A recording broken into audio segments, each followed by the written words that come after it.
मालकिन तीर्थ यात्रा पर गई तो अपनी 14 साल की बेटी को मेरे पास छोड़ गई। मैं भी भाग भाग कर उसके सारे काम करता। रात होती तो उसको अपने पास सुला लेता। मालकिन ने भी इजाजत दे रखी थी। अगली रात हुई तो मुझे कुछ नरम नरम सा महसूस हुआ। मैं घबरा कर उठा तो मेरे होश उड़ गए।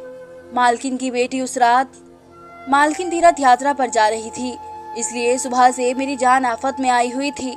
बार बार मुझसे कहती, समीर मेरा पूरा घर तेरे हवाले है, जितना भरोसा मैं तुझ पर कर सकती हूँ घर के किसी और नौकर पर मुझे नहीं है।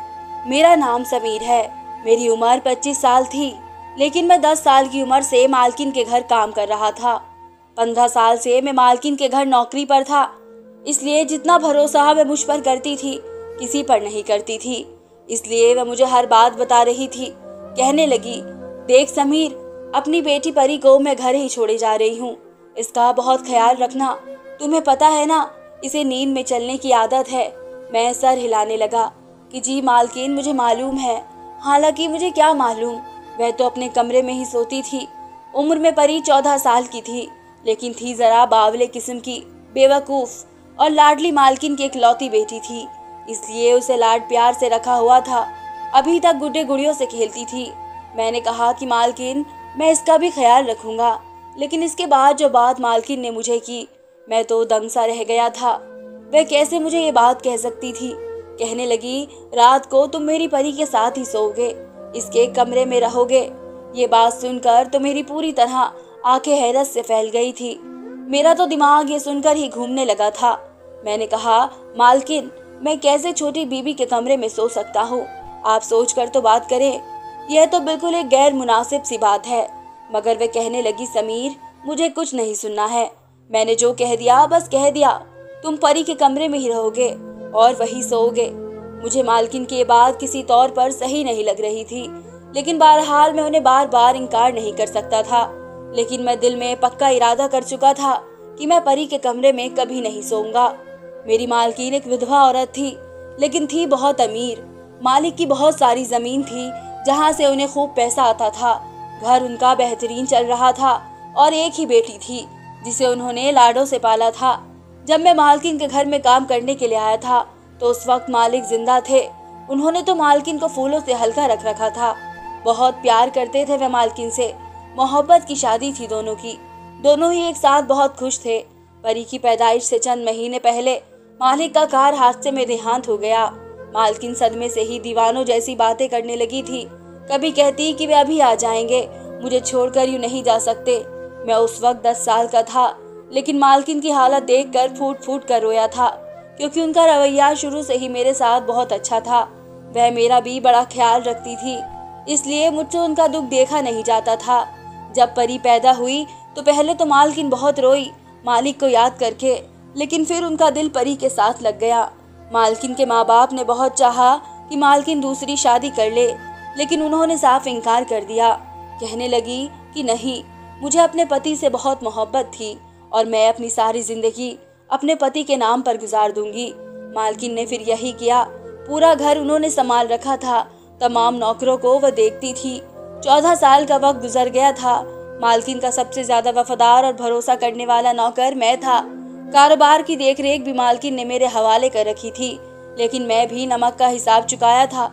एक एक पाई का हिसाब मालकिन को देता था। इस साल मालकिन के माँ बाप तीर्थ यात्रा पर जा रहे थे, इसलिए मालकिन ने कहा कि वह भी तीर्थ पर जाना चाहती है। यह सुनकर पहले तो परी ने हंगामा खड़ा कर दिया था कि वह अकेले यहाँ नहीं रहेगी, लेकिन इसके फाइनल पेपर थे, इसलिए मालकिन कहने लगी कि मैं तुम्हारी पढ़ाई को खराब नहीं करना चाहती, इसलिए तुम अगली बार मेरे साथ चली जाना। बड़ी मुश्किल से वह मानी थी, लेकिन जो कुछ मालकिन मुझसे कह रही थी वह बात मुझे सही नहीं लग रही थी। बहरहाल मालकिन मुझे सब कुछ समझा बुझा कर तीर्थ यात्रा पर चली गई और उनके जाते ही मैंने सोफे पर बैठकर सुकून का लंबा गहरा सांस लिया। फिर खाना बनाने वाले को बुलाया और अपने लिए बढ़िया सी चाय बनवाई, लेकिन मालकिन के होते हुए मैं कभी भी सोफे पर नहीं बैठा था। हालांकि उन्होंने मुझे कभी इनकार नहीं करना था, लेकिन मैं मालिक और नौकर का लिहाज हमेशा कायम रखता था।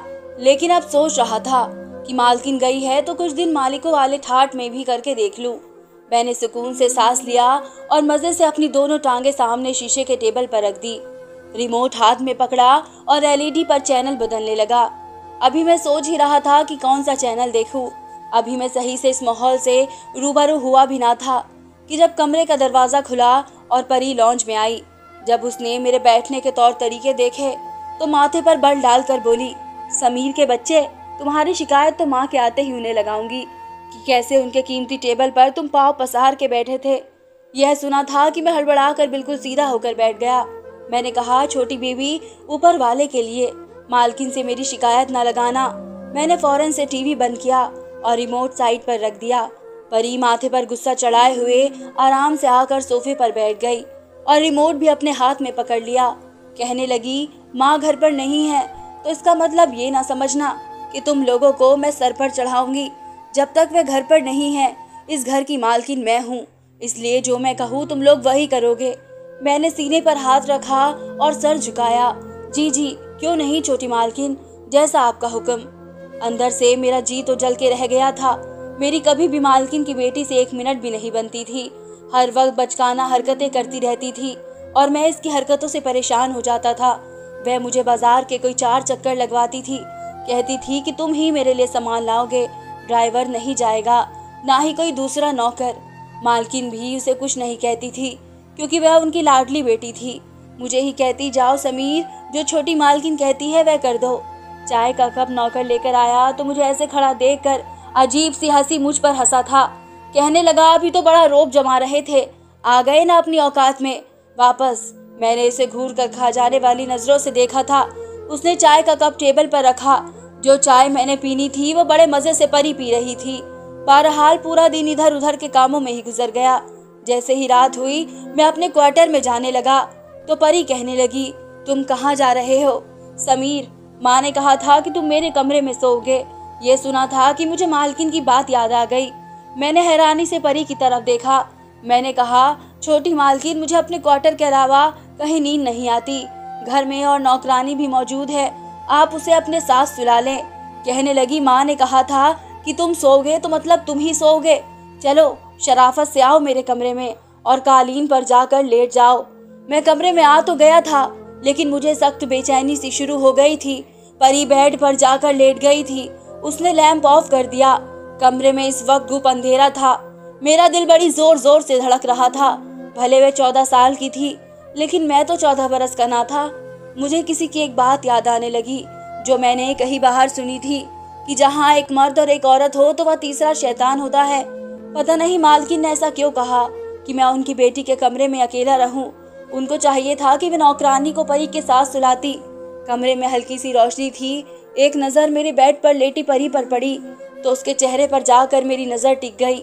सोई हुई बड़ी मासूम सी लग रही थी, बिल्कुल खुलकर सो रही थी। एकदम ही मैंने अपनी नज़र बदली, अपनी आंखें जोर से बंद कर ली और सोने की कोशिश करने लगा। किससे पहले कि मुझ पर शैतान हावी हो मैं सो जाऊं। ऊपर वाले का जिक्र करते करते न जाने कब मेरी आंख लगी थी। घड़ी के तेज अलार्म बजने पर मेरी आंख खुली। मैं हड़बड़ा कर उठ बैठा तो देखा कि परी नींद में ही आज से अपनी घड़ी का अलार्म बंद कर रही थी। मैंने सामने लगी घड़ी की तरफ देखा तो 7 बज रहे थे। मैं फौरन से उठकर उसके कमरे से बाहर निकल गया। उसे स्कूल जाना था और उसका पेपर भी था। मालकिन ने कहा था कि ड्राइवर के साथ परी को अकेला मत भेजना, इसलिए जब परी तैयार होकर कमरे से बाहर आई, ड्राइवर के साथ मैं जाकर उसे स्कूल छोड़ाया। उसके बाद मैं ज़मीनों का हिसाब किताब देखने लगा। कितनी रकम आई, कहाँ फंसी, क्या हुआ क्या नहीं, ये हिसाब सब मेरी जिम्मेदारी थी। उन कामों में ऐसा उलझा कि मुझे याद ही नहीं रहा कि परी को वापस लेने भी मुझे ही जाना था। जब तक मैं ना जाता ड्राइवर भी परी को स्कूल से लेने नहीं जाता और ये मालकिन का हुक्म था। मैं अपने काम में ऐसा घनचक्कर था कि मेरे दिमाग से ये बात निकल चुकी थी। 12 बजे परी की छुट्टी होनी थी और मुझे 1:30 बज चुका था कि जब मेरे फ़ोन पर बेल बजने लगी। जब मैंने नंबर देखा तो मालकिन का था। मैंने जल्दी से फ़ोन उठाया तो वो मुझ पर भड़क उठी। कहने लगी, मुझे परी की कॉल आई थी, वह अभी तक स्कूल में है, तुम उसे लेने क्यों नहीं गए? ये सुना था कि मेरा दिमाग घूम गया। मैं तो बिल्कुल भूल चुका था। मैंने कहा, मालकिन, वो मैं ज़मीनों के हिसाब किताब में लगा हुआ था। मालकिन कहने लगी, जाओ जाकर इसको लेकर आओ। मैंने सारे खाते बंद किए और घर से बाहर निकला। सामने ड्राइवर को मैंने खा जाने वाली नज़रों से देखा था। मैंने कहा, तुम मुझे बता नहीं सकते थे कि छोटी मालकिन की छुट्टी हो गई है। वो कहने लगा, मैं क्यों बताऊं, मालकिन तो तुम्हें सब नौकरों पर सरदार बनाकर गई है। ये तुम्हारा काम है कि तुम उन बातों का खुद ख्याल रखो। ड्राइवर की बात ने तो मुझे गुस्सा दिला दिया था। मालकिन क्या गई थी, सारे नौकर सर पर चढ़ गए थे, वरना उनके सामने तो सर झुकाए रखते थे। बहरहाल मैं फटाफट से ड्राइवर के साथ बैठा और जब स्कूल पहुंचा तो पूरा स्कूल खाली हो चुका था। सिर्फ परी ही स्कूल में थी। यहाँ पर चौकीदार मुझे देखकर बोला, इतनी लेट क्यों? वह गुस्से से लाल पीली होती हुई गाड़ी में बैठ गई। जितनी देर मैं घर नहीं पहुंचा वह मुझे बस बातें ही सुनाती रही। कहने लगी, माँ को आने दो, तुम्हारे कान ना खिंचवाऊं तो फिर मुझसे कहना। मेरा कसूर था, इसलिए मैं चुपचाप से सारी बातें सुनता रहा। घर पहुंचे तो खाना बनाने वाले ने खाना तैयार नहीं किया हुआ था। नौकरानी ने भी घर की सफाई ठीक से नहीं की थी, बस अपनी बातों में बिजी थी। ये देखकर तो मेरा सर चकराने लगा था। मालकिन के बगैर तो पूरा घर ही उल्टा पड़ने लगा था। मैं उन्हें कुछ कहता तो सब कहते कि तुम भी हमारी तरह नौकर हो, ज्यादा हमारे सर पर सवार मत हो। मैं तो मालकिन के बिना बौखला के रह गया था। मैंने नौकरानी से ठीक से सफाई करने का कहा। अपनी निगरानी में पूरे घर को साफ सुथरा करवा कर रात को मैं थक चुका था। जब मैं परी के कमरे में गया तो वो ऊंची आवाज में अपना स्कूल का याद कर रही थी। मैं लॉन्च के सोफे पर जाकर सो गया, क्योंकि दिन भर का थका हुआ था। रात को मुझे लगा जैसे लॉन्च में कोई और मौजूद है। किसी के कदमों की छाप मुझे सुनाई दी। मैंने आंखें खोलकर देखा तो मुझे लगा जैसे कि कोई आदमी परी के कमरे के बाहर खड़ा हो और कमरे की खिड़की से अंदर झांकने की कोशिश कर रहा हो। मैंने तेज आवाज में कहा, कौन है? वहां तो फौरन से कोई किचन की तरफ भागता हुआ चला गया। मैं एकदम उठा, किचन की तरफ भागा, लेकिन उस वक्त किचन बिल्कुल खाली नजर आ रही थी। मैंने लाइट जलाई, वहां कोई नहीं था। एक दरवाजा किचन का बाहर की तरफ भी खुलता था। जब मैंने वह देखा तो उसकी कुंडी खुली हुई थी। जब मैं वहीं से बाहर निकला, बाहर भी सन्नाटा था। मैंने किचन के दरवाजे को अंदर की तरफ से कुंडी लगाई और वापस लॉन्च में आकर लेट गया। यह सोचने लगा कि कौन आदमी था जो रात के इस वक्त अंदर आया था। न जाने मुझे क्या सूझी, परी के कमरे में चला गया। वह बेड पर सोई हुई थी। मैं जाकर कालीन पर लेट गया। रात को जैसे ही कुत्ते के भौंकने की आवाजें आने लगी तो परी शायद नींद में डर रही थी। कहने लगी, माँ मुझे डर लग रहा है, ये कुत्ते मुझे खा जाएंगे, माँ मेरा हाथ पकड़ लो। वो बेड में अपना हाथ मार रही थी। नींद में शायद वह मालकिन को ढूंढ रही थी। मुझे समझ नहीं आ रहा था कि ऐसे मौके पर मुझे क्या करना चाहिए। बहरहाल मैं अपने बेड से उठा और अपना हाथ परी के हाथ में दे दिया। मेरा हाथ पकड़कर वह फिर से गहरी नींद में सो गई थी। काफी देर मैं खड़ा इंतजार करता रहा कि वह कब गहरी नींद में जाए और मैं अपना हाथ उससे छुड़ाऊं। जब वह गहरी नींद में सो गई तो मैंने धीरे से अपना हाथ उसके हाथ से अलग किया और दोबारा कालीन पर जाकर लेट गया। इसके बाद मैं परी के कमरे में ही सोने लगा था। एक नौकर ने दूध की शीर बनाई तो कहने लगा कि तुम भी पी लो, बड़ी सुकून की नींद आएगी। मैंने भी वह शीर खा ली और रात को परी के कमरे में चला गया। इस रात वाकई मुझे बड़ी गहरी नींद आई थी। मैं जो सोया तो सुबह ही मेरी आंख खुली। जब मैंने देखा तो बेड खाली था। इस वक्त सुबह के 6 बजे थे। उस वक्त तो परी नहीं जागती थी और वैसे भी आज इतवार का दिन था, छुट्टी थी। मैं कमरे से बाहर आया तो परी वहां पर भी कहीं नहीं थी। मैंने उसे पूरे घर में देखा, मुझे कहीं नजर नहीं आई। मेरा दिल तो धक से रह गया था। मैंने तमाम नौकरों को शोर मचा के जगा दिया। सभी उसे ढूंढने लगे, लेकिन मैं पूरे घर में कहीं नहीं थी। मेरा तो ये हाल था कि काटो तो खून न निकले। मेरा रंग पीला पड़ चुका था। मालकिन उसे मेरे भरोसे पर छोड़ कर गई थी। मैं कैसे रात को गहरी नींद सो गया। जब मैंने तमाम नौकरों से बात की तो तब मुझे पता चला कि खाना बनाने वाला बावर्ची भी वहां से गायब है। फिर मेरे ख्याल में आने लगा कि कुछ दिन पहले मैंने एक आदमी को परी के कमरे के बाहर देखा था। वो भागता हुआ किचन में गया था। शायद वह बावर्ची ही था। मैंने फौरन से मालकिन को फोन किया और सारी बात उनके कानों में डाल दी। मैं बावर्ची का पता सब जानता था। मालकिन ने कहा कि तुम बावर्ची के घर पहुंचो, उसका पीछा करो, मैं पुलिस को फोन कर देती हूँ। मैं भागम भाग बावर्ची के घर गया तो मालूम हुआ कि उसकी बीवी बच्चे कहने लगे वह तो घर पर आया ही नहीं। फिर मुझे मोहल्ले वालों से पता चला कि सुबह सुबह बावर्ची परी के मुंह पर हाथ रख उसे एक गाड़ी में बैठा कर कहीं ले जा रहा था। इस वक्त तक पुलिस भी हमारे बंगले के करीब आ पहुंची थी। सारी छानबीन के बाद बंगले के बाहर लगे कैमरे की मदद से हमें गाड़ी का नंबर मिल गया था और साफ उसमें नजर आ रहा था कि बावर्ची परी के मुंह पर हाथ रखकर जबरदस्ती इसे गाड़ी में बैठा रहा है और गाड़ी का नंबर ट्रेस हो चुका था। मैं भी पुलिस वालों के साथ गया था। जैसे ही गाड़ी तक पहुंचे वे सुनसान जगह पर खड़ी थी। मुझे याद आने लगा कि एक बार बावर्ची मुझे ऐसी जगह पर लाया था जहां इसके कुछ दोस्त रहते हैं। मैं भागता हुआ उसी तरफ जाने लगा जहां उसके दोस्तों का घर था। पुलिस बाद में पहुंची, लेकिन मैं इस घर में पहले पहुंच चुका था। मैंने दरवाजे पर जोरदार लात मारी तो दरवाजा खुल गया। सामने वे बावर्ची और 2 मर्द मौजूद थे। उन्होंने परी को रस्सी से बांधकर एक कुर्सी पे बिठा रखा था। वो बहुत रो रही थी। ये देखकर तो मेरा खून खौल उठा। मैंने आओ देखा न ताओ और इन तीनों की धुलाई शुरू कर दी। इतनी देर में पुलिस वहां पहुंच गई थी। उनको पकड़कर जेल में बंद कर दिया।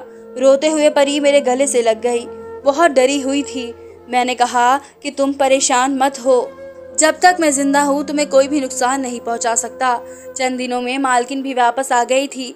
मालकिन परी को गले लगाकर रोने लगी और मुझसे कहने लगी, मुझे तुम पर भरोसा था कि तुम मेरी बेटी की हिफाजत जरूर करोगे। मैंने कहा कि मैं इसे हमेशा अपनी छोटी बहन की तरह समझता हूँ और जब तक मैं जिंदा हूँ आप बेफिक्र रहे। ना तो आपकी तरफ कोई आंख उठाकर देख सकता है और ना ही परी की। यह सुनकर मालकिन खुश हो गई। धन्यवाद दोस्तों।